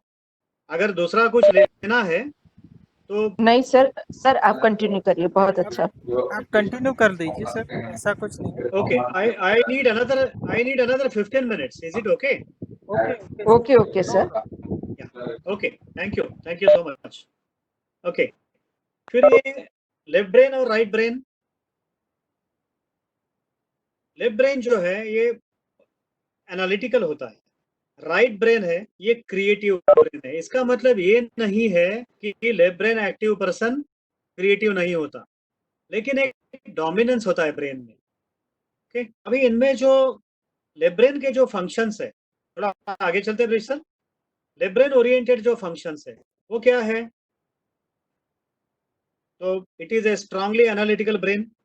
ब्रिज सर एक स्टेप आगे चलिए। या लेफ्ट ब्रेन में जो है एनालिटिकल ब्रेन होता है, very much incline towards self awareness, they are very very much conscious about themselves. Logical process होती है थिंकिंग की, they have a tendency to hide their feelings and emotions. बहुत जब आपको कभी भी लगता है कि कोई शेयरिंग नहीं कर रहा है, तो लेफ्ट ब्रेन एक्टिव पीपल जो है ये लोग हमेशा उनकी फीलिंग्स को छुपाते हैं। They don't come out, they don't express themselves, और इसके कारण उनको हम जो बोलते हैं थोड़ा सा डिप्रेसिव टेंडेंसीज की तरफ जा सकते हैं। डिप्रेशन है, फ्रस्ट्रेशन है, इस प्रकार की। तो थोड़ा सा ध्यान रखिए आप सब कि हमारे बारे में भी ऐसा ना हो, और हो सकता है हमारे बच्चों के बारे में भी ऐसा ना हो। फिर ये फाइन मोटर स्किल्स जो है इनके ऊपर ये बहुत अच्छा काम करते हैं। फाइन मोटर स्किल्स क्या होते हैं? जैसे हम हाथ में ब्रश कैसे पकड़ते हैं, या लिखने के लिए पेन कैसे पकड़ते हैं, हम किस प्रकार के एक्टिविटीज को हम प्रेफर करते हैं, ये सारी चीजें फाइन मोटर स्किल। मैं आपको एक ही एग्जांपल देता हूँ फाइन मोटर स्किल समझने के लिए, कि अब हम डेंटिस्ट के पास जाते हैं। ये डेंटिस्ट जो काम करता है, ड्रिल लगाता है दांतों में, ये ड्रिल अगर 0.1 mm से भी अगर गलत जगह पे लग गया तो वो गाल से बाहर आ सकता है। इतना वो फाइन मोटर स्किल जरूरी है। अभी आपके अपने प्रोफेशन में अभी जो हम एक्यूप्रेशर करते हैं, या तो एक्यूपंक्चर करने वाले जो लोग हैं, आप जान सकते हो कि ये फाइन मोटर स्किल कितना इंपॉर्टेंट है। जैसे कई पॉइंट्स इतने नजदीक होते हैं कि उनको एग्जैक्टली उनको प्लॉटिंग करना भी आसान नहीं होता, तो उसके लिए फाइन मोटर स्किल्स की जरूरत, कि जिमी एग्जैक्टली कहाँ लगाए, जिमी की पोजीशन कहाँ होनी चाहिए ताकि अप्रोप्रिएट प्रेशर पड़े, ये फाइन मोटर स्किल का काम है। ओके। फिर ये लोग जो है लेफ्ट ब्रेन ओरिएंटेड जो है, they are very good at grammar and languages. ये दोनों ब्रेन फंक्शंस जो है ये लेफ्ट ब्रेन के फंक्शंस है। उनका नेचुरलिस्टिक इंटेलिजेंस, नेचर के साथ अच्छे जुड़े हुए रहते, दे can focus on one point. उनकी जो कंसंट्रेशन स्किल्स है वो भी अच्छी होती है। ओके। साथ ही साथ they are step by step learners, they like to look at the things step by step. Okay. फिर ये बहुत प्लान स्ट्रक्चर में काम करना भी उनको अच्छा लगता है। एमसीक्यू टाइप जो टेस्ट है, मल्टीपल चॉइस क्वेश्चंस जो है, उस टाइप के जो टेस्ट है उनको भी वो प्रेफर करते हैं रादर देन डिस्क्रिप्टिव वंस। फिर आगे चलते हैं, राइट ब्रेन ओरिएंटेशन जो है उसके बारे में सोचते हैं। राइट ब्रेन में क्रिएटिव ब्रेन है, it is more incline towards interpersonal skills, how we connect to the people. हम हमारे साथियों को कितने अच्छे से समझ कर ले सकते हैं, इज इंटरपर्सनल स्किल्स। जैसे मैं अपने आप को कितना अच्छा समझ लेता हूँ, इज इंट्रापर्सनल, और ये interpersonal, how well we communicate with others, how well we understand others. Okay. And communication is complete when the other person understands you in the same sense as you wanted to communicate. अगर वो sense change हो गया तो the communication is not complete. तो उसके साथ में आता है राइट ब्रेन ओरिएंटेशन में इमेजिनेशन है, क्रॉस मोटर स्किल्स। ये क्या होते हैं? जैसे स्पोर्ट्स है, एथलेटिक्स है, ये जो है ये ग्रॉस मोटर स्किल्स है। डांस है, ये एथलेटिक, ये right brain function. Okay. Music है, ये राइट ब्रेन फंक्शन है। आर्टिस्टिक काम करना is a right brain function. Rhythm समझना, एक्टिंग करना, ये राइट ब्रेन फंक्शन है। मॉडलिंग, फैशन डिजाइनिंग, पेंटिंग, ये सारी जो एक्टिविटीज है where creativity becomes necessary is a right brain function. हमारे इंट्यूशंस भी राइट ब्रेन से आते हैं। जो हम अगर हम हमारे पास पेशेंट आता है, उस पेशेंट से जब हम बात कर रहे हैं, हम इमेजिन कर सकते हैं कि पर्सनैलिटी क्या है इसकी। हम इमेजिनेशन से भी इसको यानी एक्वायर कर सकते हैं कि उसकी एक बॉडी लैंग्वेज होती है आने वाले की, हमारे पास जो आ रहा है वो किस तरीके से हमें पेश आ रहा है, उसकी बॉडी लैंग्वेज क्या है, इसके ऊपर भी बहुत कुछ डिपेंड करता है। वी कैन डिसाइड कि ये कौन सी पर्सनैलिटी का इंसान है। तो उस पर्सनालिटी के गुण दोष उसके अंदर आएंगे, उनके अनुसार उनकी व्याधियां भी आएगी। व्याधियों का पता चल गया तो we can relate it with the correspondence, we can relate it with the meridians. Okay, मैं बहुत कम अभ्यास से बात कर रहा हूं इस विषय में, लेकिन आप समझने की कोशिश करिए कि how we can relate it with this profession. फिर राइट ब्रेन जो एक्टिव लोग हैं, they don't like to be bound by rules. उनको अच्छा नहीं लगता है कि कोई उनको नियम में बिठाए। ये अपने मन के राजा रानी होते हैं। They want to go by their own time, they want to go by their own methodology. आप उनको किसी चीज में फिट करने की कोशिश करो, it is very difficult to make that fit into it. फिर इनकी जो जैसे लेफ्ट ब्रेन की प्रोसेस जो है, thinking process is a convergent thinking process, they can focus well. लेकिन राइट ब्रेन वाले जो है, their thinking process is little different. They are often absorbed in their own thoughts. तो कई बार ये होता है कि डाइवर्जेंट थिंकिंग के कारण उनके दिमाग में बहुत कुछ पीछे चलता रहता है बैकग्राउंड में, so they are physically present and mentally absent. बेचारे स्कूल में मार खाते हैं इसके कारण, फटके खाते हैं, घर पे भी खाते हैं, उसमें भी खाते हैं, स्कूल में भी खाते हैं। हैंडराइटिंग, हैंडराइटिंग आता है राइट ब्रेन के ऑसिपिटल ब्रेन से, उसका इमेजिनेशन आता है और वो एग्जीक्यूट होता है पैराइटल के लेफ्ट में, यानी फाइन मोटर स्किल्स में। अगर ये अच्छा नहीं है तो हैंडराइटिंग नहीं सुधरेगा। बच्चा अच्छा हैंडराइटिंग नहीं कर रहा है करके हम उसको मारते हैं, उसके ऊपर प्रेशर आ जाता है। टीचर लिख के देती है इम्प्रूव योर हैंडराइटिंग, कैसे करेगा वो? उसका यहाँ पर अगर बेचारा कम है तो ही कैन नॉट, तो उसके लिए अलग तरीके से प्रयास करने की भी जरूरत होती है। तो राइट ब्रेन वाले जो है, उनको आप बातों से समझाओ तो उनको डिफिकल्ट लगता है, लेकिन आप उनको डेमोन्स्ट्रेशन दे दो तो वो अच्छे से सीख सकते हैं। They are like do it and learn it. सामने उनको दिखा दो, फिर उनको वो समझना आसान हो जाता है। दूसरी बात है, जैसे लेफ्ट ब्रेन ओरिएंटेड पर्सन है, स्टेप बाय स्टेप लर्नर होता है। राइट ब्रेन वाले जो है, they think as a whole, they take the problem as a whole, they can create the whole picture of an issue in their minds and it is very easy for them. ये लोग उनकी feelings को छुपाते नहीं है, ये लोग उनकी फीलिंग्स ओपनली बोलते हैं। They are very emotional, they are very much emotional, लेकिन वो इमोशन को एक्सप्रेस भी करते हैं। दे विल क्राई आउट, वो इजीली रोते हैं, लेकिन फीलिंग्स इट इज गुड, क्योंकि वो फीलिंग्स को दबाकर नहीं रखते हैं। उनके लिए एक अच्छी बात हो जाती है कि उनको एक वेंट मिल जाती है and they become free from their stresses and tensions. थोड़ा एक आगे चलते हैं। यस, अभी हम हरेक के अंदर there are 8 types of intelligence. Each of us has got these 8 types of intelligences, intrapersonal और इंटरपर्सनल। ये हमारे प्रीफ्रंटल ब्रेन से आते हैं। ability to understand one's inner feelings and have self realization, ये इंट्रापर्सनल। फिर ability to organize people, group activities, social relationships, leadership, social working, ये interpersonal से आता है। visual spatial is also very important, shapes, designs, graphics, visualization, design engineer, fashion designers, architects, interior designers, ये visual spatial intelligence का काम। Logical mathematical, ये maths science के जो सब्जेक्ट्स है, ये यहाँ से आते हैं। Logical excels in mathematics, logical thinking.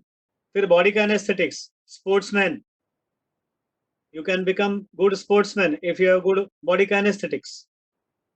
Excels in performing sports, physical activities, body movements. चेहरे पर भाव दिखाना is a fine motor skill but related to the parietal brain only. Kinesthetics are related with the parietal brain. फिर आता है linguistics. अगर ये strong है तो भाषा में अपने आप they can learn various languages, कई भाषाएं सीख सकते हैं। हमारे रिलेशन में एक मेरी डॉटर इन लॉ है, उनके रिलेशन में एक है, दिल्ली के ही है, वो ही नोज 14 लैंग्वेजेस, 14 भाषाओं पर उनका यानी प्रभुत्व है। He has a mastery over 14 languages, जो यानी काफी अच्छे लेवल में अपने इसमें काम करते थे गवर्नमेंट में, सेंट्रल गवर्नमेंट में, मिनिस्ट्री में। तो लिंग्विस्टिक्स है, यूनो में जा सकते हैं लिंग्विस्टिक्स की एबिलिटी पर। फिर आता है musical ability, excels in performing and composing musical pieces. Singers है, कंपोजर्स है। AR Rahman, he became a music director at the age of 14. Okay, तो इमेजिन करिए कि 14 में हम बच्चे क्या कर सकते हैं, लेकिन उसने तो करके दिखाया।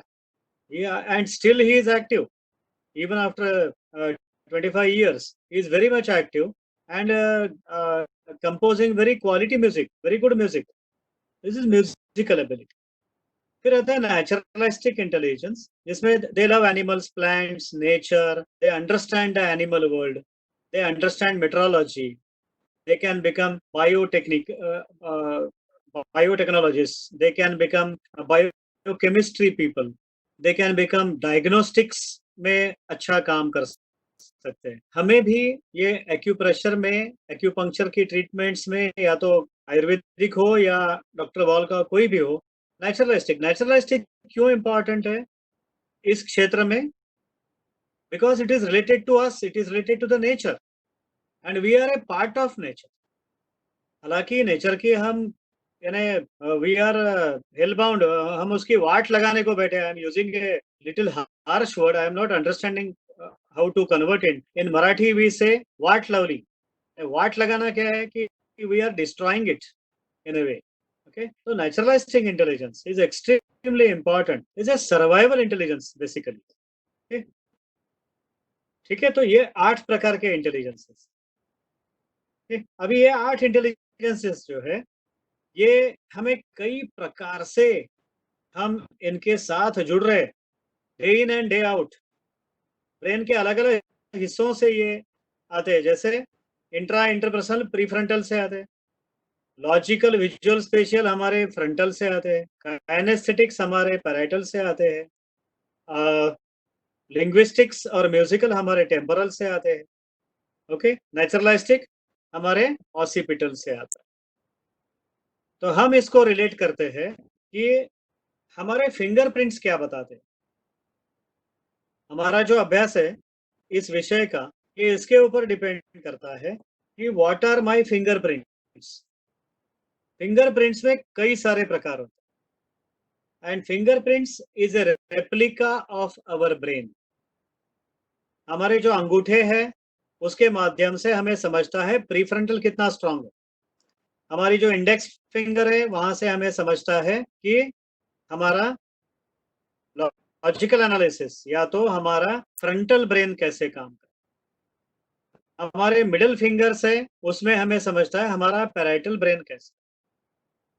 रिंग फिंगर से समझता है हमारा टेम्पोरल ब्रेन कैसा काम करता है। और लिटिल फिंगर, इससे हमें समझता है कि हमारे ऑसिपिटल ब्रेन का कार्य कैसे है। क्योंकि जैसे ब्रेन जब डेवलप होता है, it starts developing in the womb only. जब हम गर्भ में होते हैं तभी ब्रेन के न्यूरॉन्स डेवलप होना शुरू हो जाता है। Between 12th week to 19th week, ये जो 7-8 हफ्ते का जो समय है, उसमें ब्रेन के सारे 86 बिलियन न्यूरॉन्स तैयार हो जाते हैं। They are all set, they are all ready to function. Okay, वो डेवलप ऑलरेडी हो गए। जब हम गर्भ से बाहर आने से पहले वो न्यूरॉन्स तैयार है हमारे लाइफ के लिए। और उसका जो रेप्लिकेशन है ये हमारे फिंगरप्रिंट से आता है। और ये फिंगरप्रिंट से हमें पता चलता है कि हमारे ब्रेन के कौन से विभाग ज्यादा स्ट्रांग है, कौन से विभाग मीडियम है, कौन से लोअर है। तो you understand your strengths, you understand your general points, and you understand your weaknesses also.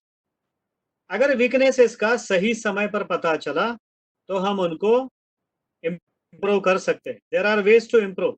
There are ways to analyze the brain. There are ways to improve this. ये सारा हम कर सकते हैं. ओके, ब्रिज आगे चलिए. सर एक question है. हाँ सर ये बोलिए. फिंगरप्रिंट से कैसे पता चलता है, मतलब जितने अच्छे क्लियर फिंगरप्रिंट्स होंगे उतना वो बैलेंस्ड है वो पार्ट. उसके लिए सिस्टर, इसके लिए ना स्कैनर लगता है. ओके, और स्कैनिंग करते हैं हम, फिंगरप्रिंट्स का स्कैनिंग करते हैं और फिर उसका एनालिसिस होता है. उस एनालिसिस में इसमें कई प्रकार के फिंगरप्रिंट होते हैं. कुछ वर्ल्स होते हैं, कुछ लूप्स होते हैं. जैसे हम बोलते हैं ना, चक्र है, शंख है, कमान है, यानी आर्क्स है. ये अलग अलग जो फिंगरप्रिंट्स है, कई प्रकार के वर्ल होते हैं. देयर आर सब टाइप्स आल्सो. कई प्रकार के वर्ल्स है, कई प्रकार के लूप्स है, कई प्रकार के आर्क्स है. और ये हर एक जो सब डिवीजन है, इसकी अपनी अपनी एक क्वालिटी होती है. कई क्वालिटीज उनके साथ में आती है और वो क्वालिटीज उस इंसान पर जिंदगी भर प्रभाव डालती है. ओके, जिंदगी भर उसका प्रभाव होता है. तो सर जैसे अगर हम एक्यूप्रेशर के थ्रू अगर उस पार्ट को हील कर रहे हैं तो वो फिंगरप्रिंट में तो चेंजेस नहीं आएंगे, लेकिन फिंगरप्रिंट में चेंज नहीं आएंगे डेफिनेटली, लेकिन चेंजेस फिंगरप्रिंट में आते ही नहीं है. इसलिए तो हम आधार के लिए फिंगरप्रिंट दे रहे हैं, बिकॉज इट नेवर चेंजेस. आप पासपोर्ट बनाइए, फिंगरप्रिंट लगते हैं, राइट? वैसे ये जो है, इसमें फिंगरप्रिंट्स में देयर इज नो चेंज, लेकिन change occurs at the brain level. Change occurs at the brain level. Thank you. अगर मुझे किसी इंटेलिजेंस में अगर कमी है तो I can improve it. There are ways to improve remedies. जैसे अभी हम लोग यहाँ पे पॉइंट्स लगाएंगे, मेथी पट्टी लगाएंगे, या तो मैग्नेट्स लगाएंगे, टोनिफिकेशन सेडेशन करेंगे. वैसे ही अगर कोई लोग बहुत ज्यादा स्ट्रांग है, अगर ईगोइस्टिक है आदमी, तो प्रीफ्रंटल बहुत स्ट्रांग है, तो हम उसके अंगूठे पर, उसके कंसर्न पॉइंट पर उसको सिलेक्ट कर सकते हैं. मैं इस एंगल से सोच रहा हूँ, you are masters on that. मैं तो अभी सिर्फ लेवल्स पूरी की है, अभी तक अभ्यास करने को समय नहीं मिला. सर पर एक क्वेश्चन हो रहा है, जैसे चेंजेस आ गए, मतलब किसी ने हीलिंग, मतलब इसके एक्यूप्रेशर के थ्रू हीलिंग कर ली, लेकिन आपकी एनालिसिस तो फिर वहां गलत हो सकती है ना, अगर फिंगरप्रिंट से ही कर रहे हैं तो. मैडम, एनालिसिस है ना, ये कोई आज का शास्त्र नहीं है. ये एनालिसिस पिछले 300 सालों से चलता आ रहा है. ओके, आपको एक उदाहरण बताता हाँ, हूँ. चीन में, चाइना में और जापान में ये 2000 साल पहले से इसके ऊपर अभ्यास हुआ है. अपने यहाँ भी हुआ है, लेकिन अपने यहाँ डॉक्यूमेंटेशन नहीं हुआ. वहां पे जैसे चाइना में और जापान में लॉन्जिविटी बहुत है, लोग बहुत ज्यादा जीते हैं.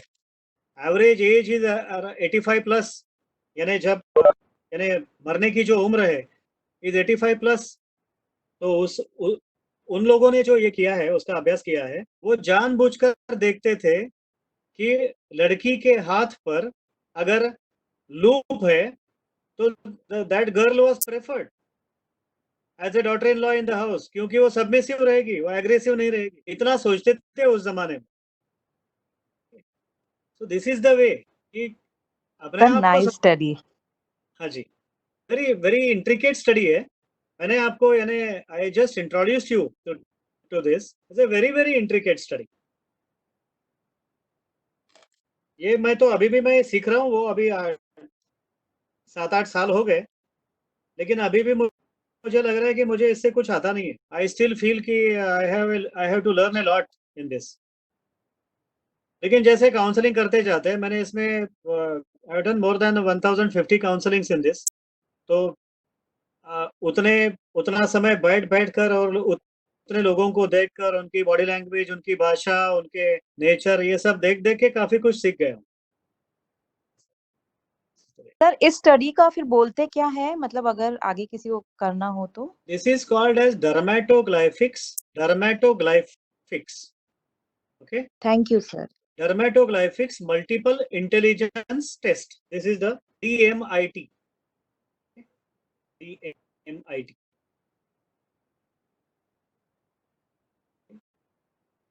Anything else? सर SLD जो कहते हैं बच्चों में, व्हाट इज दैट एक्चुअली? क्या कहते हैं? SLD. SLD. Slow learning disability. हाँ जी.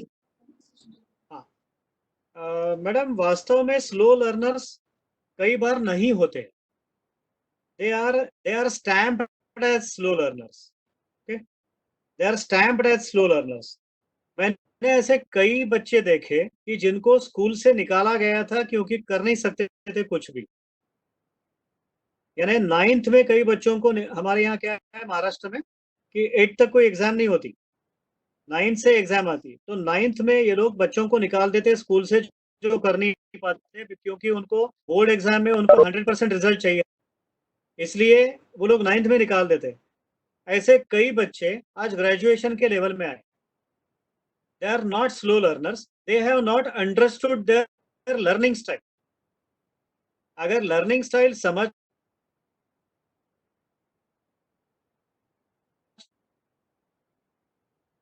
कर उस ढंग से अभ्यास, there won't be any slow learner. कई बार उनके टेम्परल बहुत स्ट्रांग होते हैं, so disturbances are too much for them. They cannot handle the disturbances. They cannot concentrate.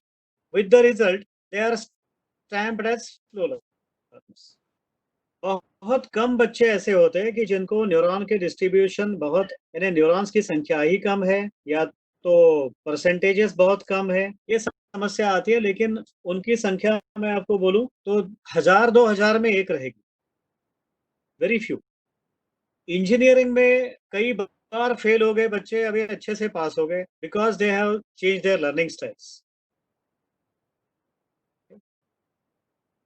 कई लोगों ने प्रोफेशन चेंज करके मैडम. यस सर, तो उनको कैसे हेल्प कर सकते हैं टू अंडरस्टैंड कि the way of teaching them has to be different? Yes, of course the way of teaching has to be different. अगर ब्रीच सर, अगर टाइम हो रहा है तो आप बताइए, क्योंकि 10:36 हो गए मेरे इसमें. मैं फिर से कभी भी ज्वाइन हो सकता हूँ, नो प्रॉब्लम. सर आज लोग- तक Do you आपका help टॉपिक खत्म हो out? गया. क्वेश्चन कोई ले रहे हैं तो ठीक है, नहीं तो अदरवाइज हम लोग एंड करते हैं. हाँ, yes sir, how do we help out? मतलब how do we define a policy या strategy to help them? Strategy to help is, first of all, अगर स्लो है तो फर्स्ट ऑफ ऑल ब्रेन में जो ब्लड सप्लाई जा रहा है, कितने साल के हैं? 12. Can I know? 12. 12. ओके, मैं उसको रास्ते बताता हूँ आपको. अनुलोम विलोम ब्रीदिंग बहुत काम में आता है उसमें. ओके, उसके साथ में बहुत हल्की सी कपालभाति करें, सर्वांगासन. मैं योगिक रेमेडीज बताता हूँ सिस्टर. ओके, मैं आई एम नॉट ए डॉक्टर, मैं कोई मेडिसिन नहीं बता सकता हूँ, और लेकिन योगा की जो रेमेडीज है ये बहुत काम में आती है. जैसे सर्वांगासन करें, मत्स्यासन करें, और ये 2-3 क्रियाएं करें. गायत्री का पठन करें, गायत्री में भी 5 मिनट्स 3 मिनट्स, उसके साथ ओमकार उच्चारण करें. अपने आप आपको रिजल्ट आएगा. इन 21 डेज में आपको उसमें थोड़ा थोड़ा फर्क दिखना शुरू हो जाएगा. You'll observe the change in 21 days, और फिर 45 डेज में वो एकदम अच्छा हो जाएगा. आप कोशिश करिए. Thank you. ये पीपीटी मैंने ब्रीच सर को दी है, सबको बिल्कुल दे सकते हैं, देयर इज नो प्रॉब्लम. आपने मुझे अलोम विलोम बोला, ओमकार, गायत्री मंत्र और एक चीज और बताई. और कपालभाति हल्की वाली जो टीवी पर देखते हैं, ताकत लगा के नहीं करनी है, बहुत सिंपल कपालभाति करनी है. ठीक है सर. हाँ जी. और कुछ है तो मेरा नंबर इस पीपीटी में आएगा लास्ट में, आप डेफिनेटली कांटेक्ट कर सकते हैं, no problem. Anything else? Thank you very much. Thank you, Kishore ji. It was wonderful. Thank you very much. Thank you so much, sir. Very good. Thank you and all the best. Thank you. Thank you, sir. Thank you so much. Sir कल Agarwal sir की class रख ले हम लोग अपने group में। Agarwal sir हम लोगों से मिलना चाह रहे हैं हमारे ग्रुप के साथ। Yes ma'am. ठीक है मैम, रख सकते हैं। कितने कल बजे? मीटिंग रख ले अग्रवाल सर के साथ। वो Most welcome. हम लोग ओके करें तो फिर सर को बोले ना। कितने बजे टाइमिंग? बेटा मैं यही कह रही हूँ कि हम पहले ओके कर लें तो फिर सर को मैं टाइम मतलब कल बताऊंगी मैं। आप तो बता दीजिए मैंने टाइम। आज सोचा था कि पहले हम लोग ठीक है मैं कल सर से बात करके फिर अपनी वो रख लेते हैं। तो हम लोग अपने ग्रुप के साथ अलग से सर मीटिंग कर लेंगे।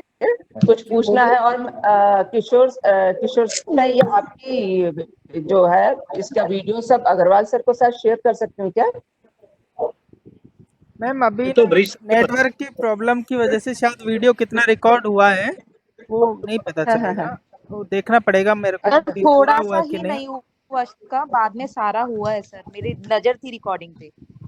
हाँ नहीं आती है। अच्छा। मुझे पता नहीं है, देखते हैं कितना हुआ है वो तो अभी पता चलेगा एंड करने के बाद। ठीक है मैम। नहीं तो सर के पास कुछ मैटर तैयार हो तो हम लोग अग्रवाल सर के साथ शेयर कर सकते हैं कि हमने कल इतना अच्छा पढ़ाई की थी। पीपीटी शेयर कर लेंगे। है मैम ऐसे तो लास्ट वाला पार्ट है बहुत अच्छा। हाँ ठीक मैं है वही सोच रही थी कि एक बार हम लोग अग्रवाल सर के साथ भी ये शेयर कर ले। ठीक है मैम ठीक है। Sure. And thanks to आप everyone. सर से बात कर लेना फिर हम लोग रख लेंगे। ठीक है ma'am. Yes. Okay ma'am. Bye everybody. Thank you so much sir. Thank you, sir. Thank you, भैया. Thank you sir.